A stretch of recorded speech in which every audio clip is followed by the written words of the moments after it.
The gas station on the edge of a dusty Texas highway was nearly empty that morning. The wind carried specks of dirt and heat through the air as the sun beat down hard. Inside, the cashier played country music too loud, while a trucker snored in his rig outside. But just outside the convenience store, beside the trash can and the vending machine that never worked, sat a frail boy, no older than 7, his knees pulled to his chest, a torn backpack beside him. His name was Eli, and he hadn't eaten in 2 days. "Please, sir, do you have some bread?" he asked gently, holding out a tiny, calloused hand to a large man stumbling out of the store with a 6-pack of beer under one arm and whiskey on his breath. The man paused, blinked in confusion, and then sneered. "You dirty little rat. Don't beg me for anything." And before anyone could react, he kicked the boy, hard. Eli tumbled back, hitting the concrete, scraping his elbow as his backpack spilled open. Just a broken pencil, a crumpled photo, and a half-used inhaler. People looked away.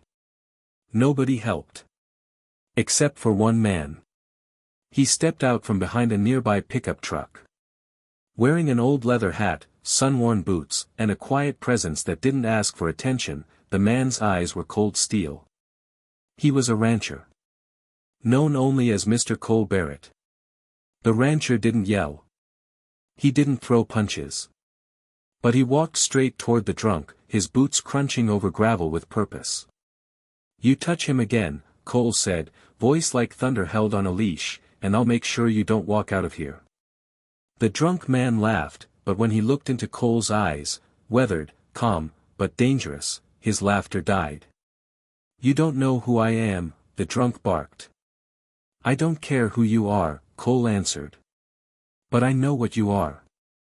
The drunk turned and stormed off, cursing, but not before hurling one last insult at the boy. The rancher ignored him. Instead, he knelt down next to Eli.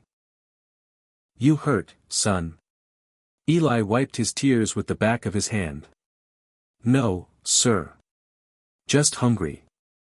Cole stood up, picked up the backpack, and quietly said, "Come on. Let's get you some food."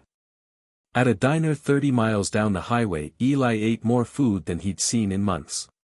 Pancakes, eggs, toast, milk, even a slice of pie. Cole just watched. "You live around here?" he asked. Eli shook his head. "We used to live in San Antonio. Mama died last year. Foster home was mean.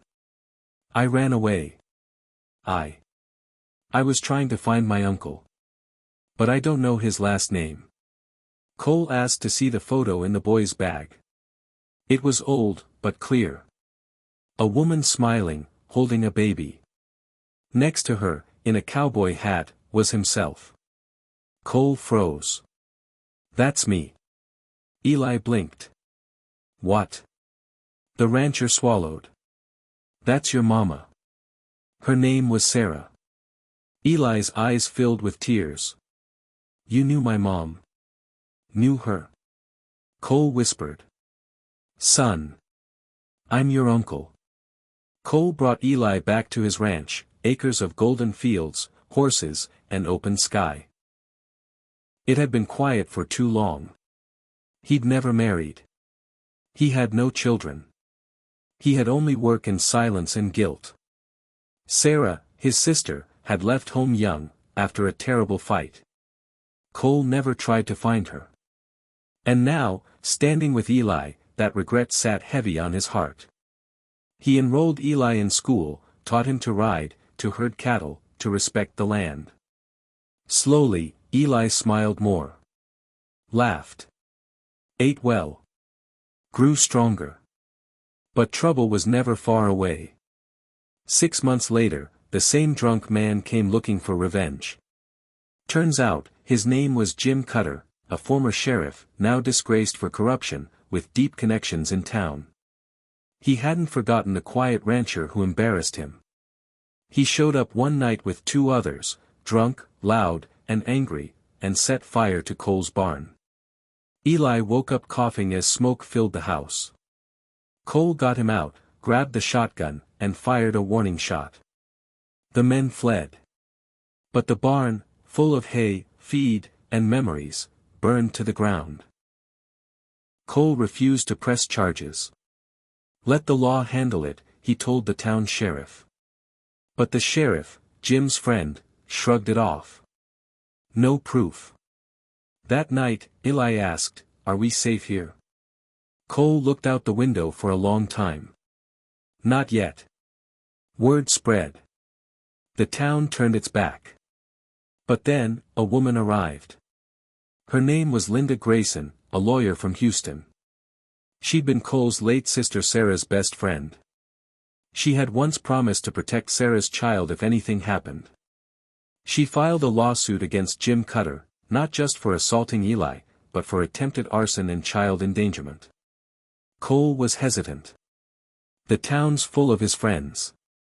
We won't win. Linda said, we don't need the town. We just need the truth. During the trial, Eli stood up, trembling but brave, and told the court what happened. Linda presented the security footage from the gas station that day, the drunk man kicking a child. The store owner had saved it after all. It broke the courtroom. Mothers wept. Men turned away in shame. Even the sheriff resigned.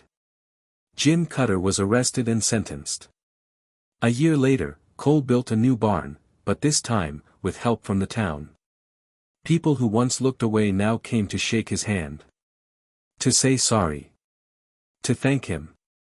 Eli had a new bedroom, a dog, friends, and a school that he loved. But most of all, he had bread.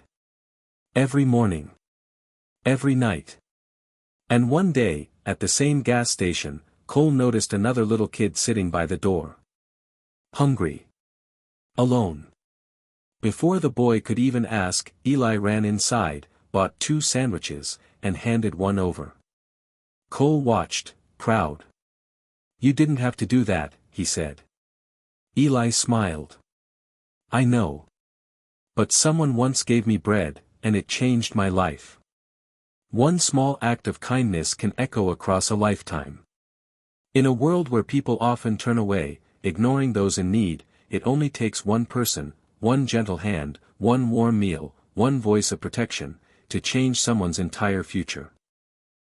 The rancher didn't rescue Eli with grand gestures. He simply saw him, stood up for him, and stayed.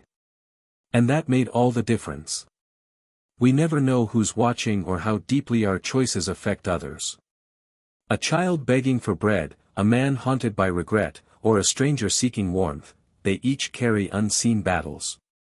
Sometimes, being human means quietly stepping in, when the world turns away. Because the bread you give today, might become the hope someone carries forever. Glowing star, be kind. Be present. And when you can, be someone's turning point.